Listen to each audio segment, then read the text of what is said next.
Cuplikan PowerPoint episode kali ini. Ya, kita bisa memaknakan ulang Sumpah Pemuda itu seperti apa sih?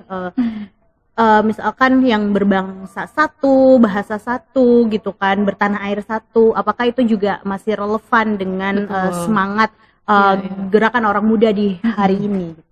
Ini kan lagi ngomongin Sumpah Pemuda nih. Kalau nih, kita membayangkannya kalau Sumpah Pemuda itu terjadi di tahun ini. Kira-kira memaknainya tuh atau bentuk sumpahnya tuh menurut Gemma tuh kayak bakal kayak gimana sih gitu. Kalau di situasi sekarang ya? Kalau di situasi hari ini, Selamat datang di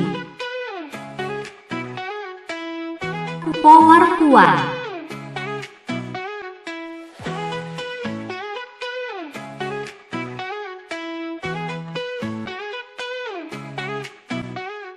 Hai Sobat Puan, ketemu lagi bareng Dede di podcast Power Puan. Kali ini aku udah kedatangan bintang tamu, orang favorit aku nih. Sapa dulu dong Sobat Puan. Hai Sobat Puan, aku Gemma, kawannya Dede. Aku saat ini berkegiatan di YIVOS Indonesia. Oke. Agak kaget dikit ya kedatangan tamunya Gemma gitu, kayak yang waduh ngomongin apa nih, yang ada kita ngelawak mulu. Iya, gak tahu juga sih diundang ini mau ngomongin apa, tapi nggak apa-apa, datang aja, berhubung tinggal turun tangga. Oke, tapi Kak Gemma ini ya Sobat Puan, kalau ketemu sama Gemma itu tuh bawaannya tuh selalu bersemangat, seru, kayak pengen ngomongin hal-hal yang apa ya yang pengen dilakukan orang muda.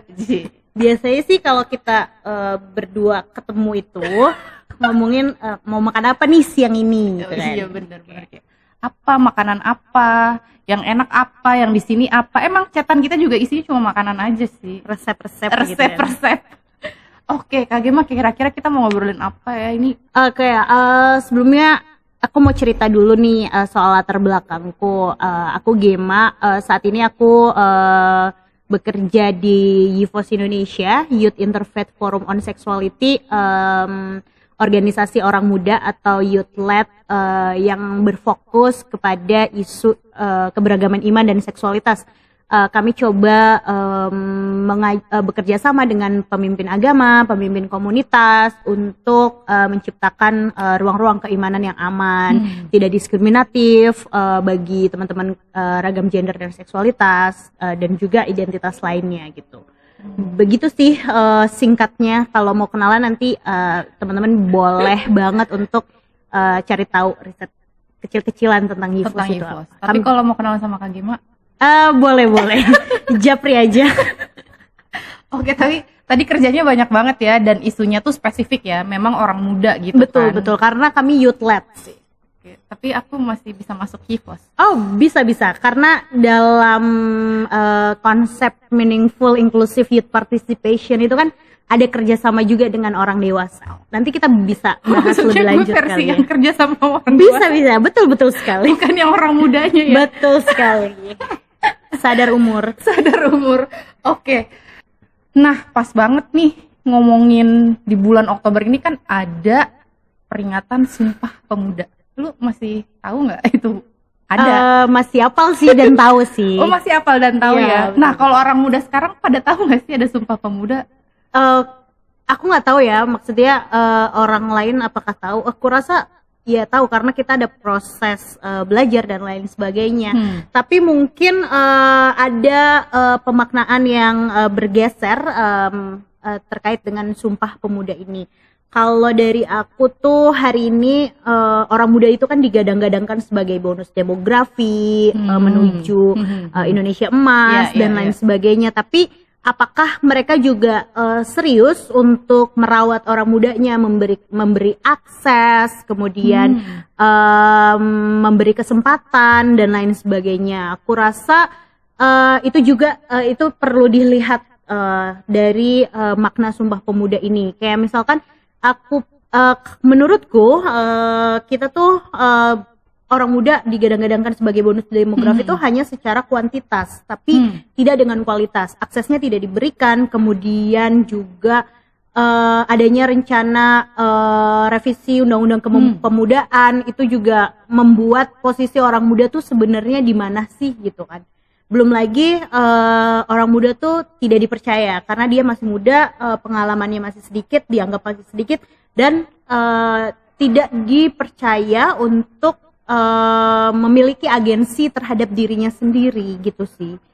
Kalau maknanya ya kita bisa memaknakan ulang Sumpah Pemuda tuh seperti apa sih, misalkan yang berbangsa satu, bahasa satu gitu kan, bertanah air satu, apakah itu juga masih relevan dengan semangat gerakan orang muda di hari ini? Iya, maksudnya itu kan situasi, berarti kan itu situasi sekarang kan, dan kayak lo yang ada memang kerja di lingkungan, nggak cuma di lingkungan ya, maksudnya di organisasi memang khusus ngomongin soal orang muda, itu kira-kira sulit nggak? Maksudnya dengan situasi sekarang nih, untuk ada di dalam gerakan sosial ya? Oke.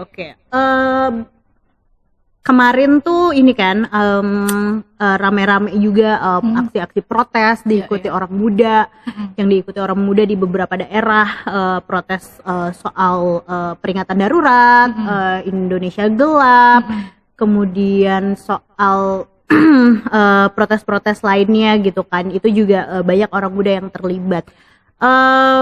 Bagiku orang muda itu dia sebuah gerakan yang kemudian berangkat dari inisiatif diri sendiri berdasarkan pengalamannya gitu kan. Jadi kayak misalkan kita tuh sebagai orang muda resah nih karena tidak diberikan akses, kemudian sulit mencari pekerjaan dan lain sebagainya. Itu tuh berangkat dari kesadaran kita, pengalaman kita sebagai orang muda, dan ya orang muda juga punya peran penting di dalam gerakan itu karena gerakan sosial itu tidak terlepas juga dari isu-isu orang muda gitu. Iya, benar, gitu benar sih. Dan harusnya hal-hal tersebut tuh juga bisa diakomodir nih oleh negara gitu kan. Ideally. Pendidikan, kemudian pekerjaan, dan hal-hal lainnya yang memang mendukung orang muda gitu.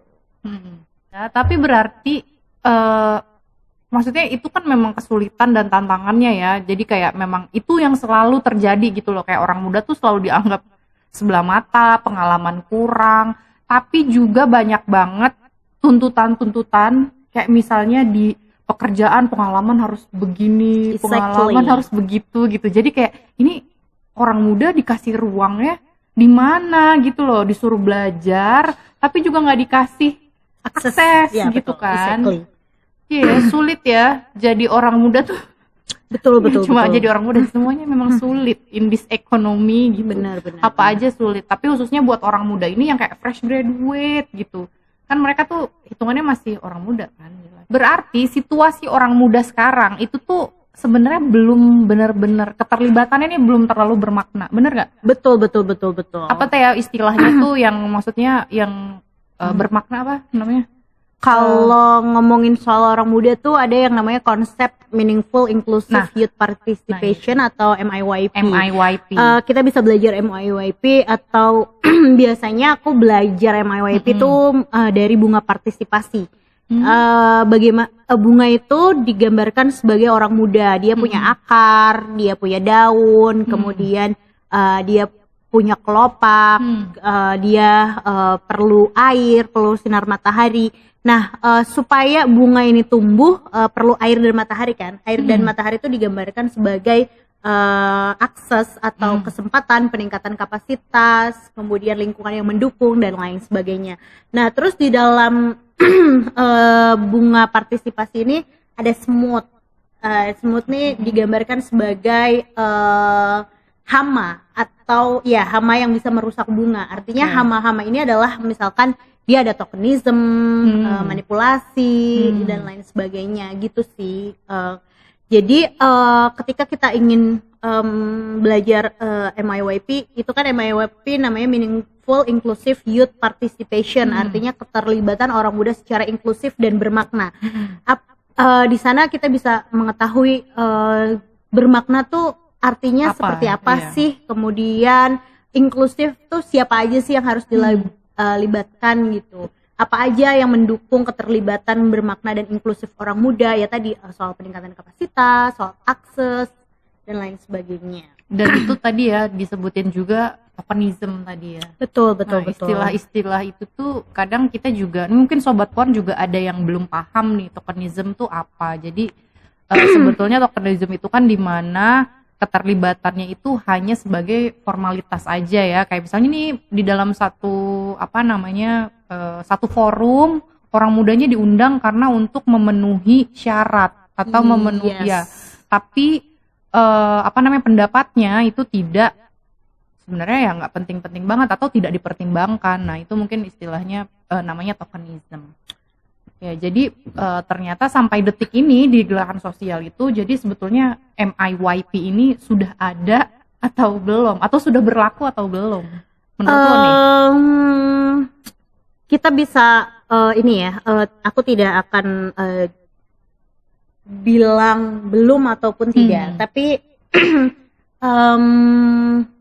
tergantung dengan siapa kita gitu. Kalau aku sendiri, karena aku bekerja di youth led organization, jadi mencoba juga tuh menggunakan MIYP sebagai landasan atau nilai dari kerja-kerja keseharian kita. Jadi mengapa penting MIYP ini ya, karena kita tadi ya gerakan orang muda tuh bukan hanya orang muda dengan satu identitas, orang muda yang punya privilege, kemudian orang muda mayoritas, tapi ada identitas-identitas orang muda lainnya, orang muda perempuan, orang muda disabilitas, orang muda ragam gender dan seksualitas, orang muda masyarakat adat gitu kan, pemuda adat dan lain sebagainya. Dan itu juga mereka yang hari ini dipinggirkan oleh sistem gitu kan. Itu perlu dilihat, perlu juga mereka tuh berkontribusi ya, karena mereka orang muda dan suaranya juga perlu dipertimbangkan, kemudian perlu didengar, tokoh-tokohnya juga perlu dimunculkan, sehingga ketika ngomongin orang muda yang inklusif, ya orang muda yang punya ragam identitas gitu, bukan hanya orang muda yang punya privilege dan juga kelompok mayoritas gitu. Nah, tantangan sendiri betul tadi itu kan kalau ngomongin soal penting nggak, tentu sangat penting gitu kan. Ada beberapa organisasi-organisasi masyarakat sipil juga yang memang sudah punya dasar nilai-nilai MIYP dalam kerja-kerjanya. Misalkan di YIVO sendiri juga kami menggunakan prinsip atau nilai-nilai MIYP sebagai landasannya. Jadi aku tidak bilang sudah dilakukan atau belum, tapi tergantung siapa kita dan siapa yang bekerja sama dengan kita gitu. Kita pasti melihat lah ya, mana organisasi yang sudah inklusif untuk dan juga menerapkan nilai-nilai MIYP gitu. Mana yang belum, kayaknya itu kelihatan deh. Kalau gitu ini deh yang kenapa MIYP ini penting untuk dijadikan semacam harus MIYP ini harus berlaku gitu dimanapun. Tadi kan nggak cuma ngomong soal di organisasi orang muda doang, tapi semuanya gitu kan. Kenapa ini penting untuk ada gitu? Kenapa MIYP penting? Sangat penting karena ketika bicara orang muda, itu kan orang muda punya banyak ragam identitas. Tidak hanya orang muda yang punya privilege dan juga mayoritas, tapi ada identitas orang muda disabilitas, orang muda adat, kemudian orang muda ragam gender dan seksualitas, orang muda perempuan. Dan MIYP ini penting ya karena supaya bisa melibatkan secara bermakna mereka-mereka ini, dan juga mereka bisa suaranya bisa dipertimbangkan, pendapatnya bisa didengar gitu. Karena ya dunia bukan hanya milik orang-orang yang mayoritas gitu kan, ya, orang-orang yang berprivilege yang seharusnya itu juga bisa kita lakukan gitu, menyertakan mereka secara representatif gitu. Jadi tidak hanya ini ya nih aku udah apa ya namanya, aku udah bahas isu orang muda masyarakat adat, orang muda disabilitas, tapi mereka tidak dilibatkan, kita sotoy aja gitu. Iya. Dan itu nggak bisa diwakilkan kan? Iya maksudnya, betul, gitu. karena misalkan aku ngomongin soal orang muda disabilitas, tapi aku bukan disabilitas, dan itu tidak berangkat dari pengalaman pribadi gitu. Jadi nggak relevan sebenarnya, kayak cuma ngelihat secara dari luar aja gitu, tapi iya ya benar-benar harus berangkatnya dari pengalaman langsung gitu ya, dan nggak bisa diwakilkan. Dan ya mereka juga harus dimunculkan tokohnya gitu kan. Ya karena ini tujuannya kan tadi ya inklusif tadi ya, untuk semuanya tuh bisa terlibat secara bermakna. Iya, secara bermakna ya, nggak cuma tokenisme doang. Kita obrolnya serius banget ya. Nggak biasanya. Oke. Tapi boleh nggak sih kasih contoh kebermaknaan tadi MIYP dalam sebuah forum, mungkin pengalamannya dari Yvos atau Gema sendiri gitu, ada nggak sih dalam sebuah kegiatan seperti apa, biar mungkin Sobat One bisa lebih membayangkannya MIYP ini seperti apa? Kalau di Yvos sendiri itu misalkan kita buat sebuah kegiatan. Nah, kita pengen ngomongin kayak misalkan Yvos tuh punya sebuah platform kampanye namanya Baby Talk. Itu tuh membahas terkait dengan isu-isu HKSR. Nah, salah satu topiknya adalah HKSR dan disabilitas. Nah, tentu ini tidak bisa disampaikan oleh orang-orang yang bukan disabilitas. Nah, supaya ini representatif, kami mengajak teman-teman disabilitas untuk mengisi mengisi kampanyenya gitu. Jadi ya pengalamannya dari mereka dan bagaimana sih HKSR dan disabilitas itu gitu. Jadi itu kan relevan ya, dan kita tidak sotoy menebak-nebak gitu. Nah, misalkan juga di kegiatan-kegiatan lainnya ketika kita, karena Yvos adalah isunya interfaith, kita misalkan mengundangnya juga pemimpin-pemimpin agama dari kelompok orang muda. Kemudian dalam satu kegiatan juga kita melibatkan banyak identitas, identitas berdasarkan gender, kemudian berdasarkan wilayah dan lain sebagainya. Itu sih upaya-upaya yang hari ini Yvos lakukan gitu. Iya. Jadi kayak tadi soal tokoh agama juga yang kita lihat kan selama ini kayak potretnya tuh ya harus yang udah berpengalaman, yang maksudnya tuh udah dewasa gitu ya. Tapi kita juga kan ada ya orang-orang muda yang memang jadi pemimpin agama, jadi tokoh agama masih muda gitu. Betul. Dan juga tadi nih Gema tadi ngomongin soal ini loh, orang muda yang misalnya di wilayah tertentu. Jadi itu kan pasti pengaruh banget ya, apa sih pengalamannya, aksesnya, karena kan dari satu wilayah ke wilayah yang lain pasti berbeda kan. Yes, gitu. betul banget. Jadi setiap orang muda ya punya pengalamannya masing-masing, berdasarkan wilayah tempat tinggal, berdasarkan status ekonomi, kemudian berdasarkan identitas gender. Ya itu sih, makanya penting juga untuk melihat banyak gerakan orang muda nih secara inklusif. Kalau gitu nih, berarti kayaknya berat banget ya jadi orang muda ya. Tadi maksudnya tuh kayak yang secara ya stigma aja memang udah ada gitu loh. Tokenisme ada di mana-mana, nggak cuma orang muda, tapi spesifik orang muda itu banyak banget tokenismenya gitu kan. Kayak kebijakan-kebijakan lah, belum tentu sih orang muda bisa mengakses. Betul. Dan organisasi orang muda pun sangat sedikit gitu. Ada memang gitu, kayak bener gak sih, kebanyakan tuh ada memang organisasi orang muda, tapi rata-rata tetap diarahkan. Bener gak sih? Iya. Makanya ya tadi tantangannya tuh karena banyaknya stigma, kemudian orang muda juga tidak dipercaya untuk memiliki agensi terhadap dirinya sendiri, kemudian posisinya juga sebenarnya di mana sih gitu kan di negara ini, gitu kan.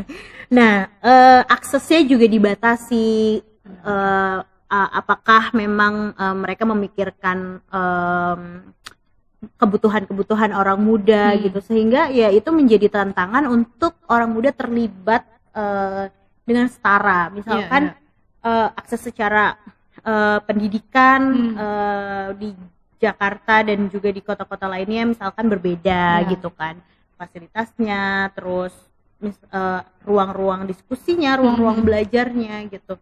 Ya kalau misalkan memang itu aksesnya sudah menyeluruh, ya kita bisa berpartisipasi secara setara gitu kan. Misalkan kita mau nih terlibat dalam forum-forum musyawarah di desa gitu kan. Tapi apakah memang pendapat orang muda betul-betul didengarkan dan dipertimbangkan gitu. Karena stigma tadi sih bener, maksudnya berangkatnya kan sebenarnya nggak cuma di masyarakat ya, tapi dari lingkungan terkecil juga sebenarnya kadang orang muda, anak kecil itu dianggapnya kayak anak kecil terus gitu. Iya, betul. Sampai lu udah nikah baru bisa dianggap dewasa. Tapi kalau misalnya sampai belum ke sana, pasti masih dianggapnya kayak udah masih anak-anak aja terus. Dan stigma itu kan terus dibawa ya dari rumah, lingkungan terkecil sampai dengan ke sosial.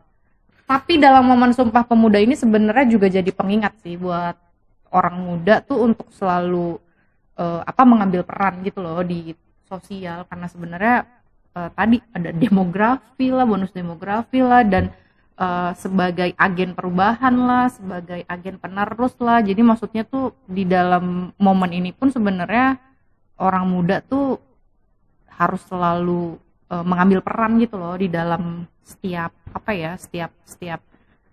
tempat yang mungkin mereka minati nih. Ngomong-ngomong soal minat nih, orang muda tuh sebenarnya kalau tren sekarang menurut Gema tuh di dalam gerakan sosial tuh mereka lagi suka ngomongin apa, atau lagi senengnya tuh kayak mungkin orang muda sekarang tuh lebih banyak ngomongin soal ini gitu.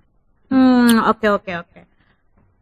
Aku setuju tidak setuju sih ngomongin soal orang muda harus selalu mengambil peran, karena tadi ya banyak orang muda yang misalkan karena aksesnya terbatas, belum terinformasi gimana sih kita seharusnya, misalkan kita ketika terlibat dalam gerakan, kemudian juga banyak orang muda yang sudah merasa capek atau misalkan apatis, kayak ya itu tuh kita juga tidak bisa menyalahkan orang mudanya gitu ketika mereka tidak mau terlibat dalam gerakan sosial gitu, karena ya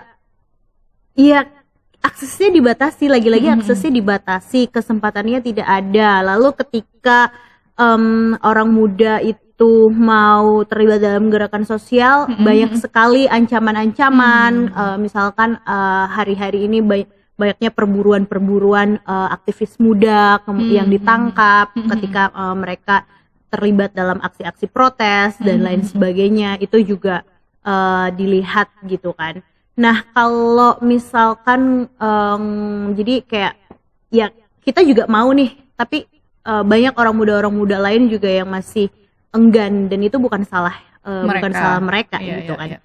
Nah kalau trennya mungkin kita banyak dengar gitu kan, ngomongin soal orang muda dan iklim, orang muda dan kesehatan reproduksi, orang muda dan ruang-ruang demokrasi dan lain sebagainya. Itu kayaknya ya karena hari ini kita hidup merasa tidak baik-baik aja di tengah situasi politik yang seperti ini, kita mungkin bisa terlibat dalam gerakan-gerakan itu. Di sana juga banyak banget solidaritas, kemudian koalisi-koalisi untuk bisa bicara, ngomongin soal demokrasi, kemudian ngomongin soal iklim dan sebagainya.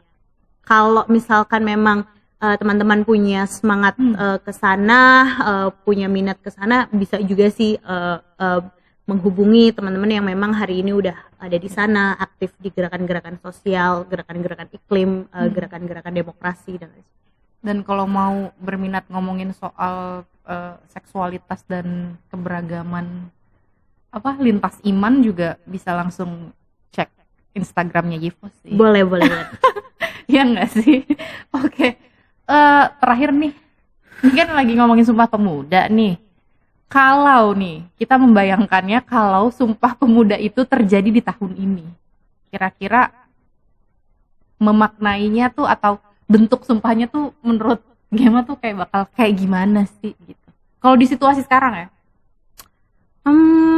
Kalau di situasi hari ini, kalau meminjam bahasanya teman-teman gerakan orang muda, biasanya ini teman-teman pamflet suka bikin peringatan Sumpah Pemuda, namanya Sumpah Kami Muak. Sumpah Kami Muak. Namanya Sumpah Kami Muak. Jadi kayak isinya apa isinya? Jadi kayak ya udah kita muak aja, capek dengan kondisi hari ini yang dengan kacaunya situasi politik hari ini. Ya biasa ya. Nanti teman-teman bisa terlibat kali ya kalau misalkan ada gerakan orang muda yang memperingati Sumpah Pemuda itu. Mungkin kalau memaknai Sumpah hari ini, Sumpah Pemuda hari ini kita bisa saling jaga, kita bisa saling rawat sesama kelompok orang muda gitu. Bagaimana ya udah kita sebagai orang muda bisa saling bergandengan, bisa saling menjaga satu sama lain, dan juga menerapkan collective care atau perawatan-perawatan bersama gitu untuk memperkuat gerakan orang muda itu sendiri. Tapi depannya tetap ada Sumpah Kami Muak. Iya, iya begitu.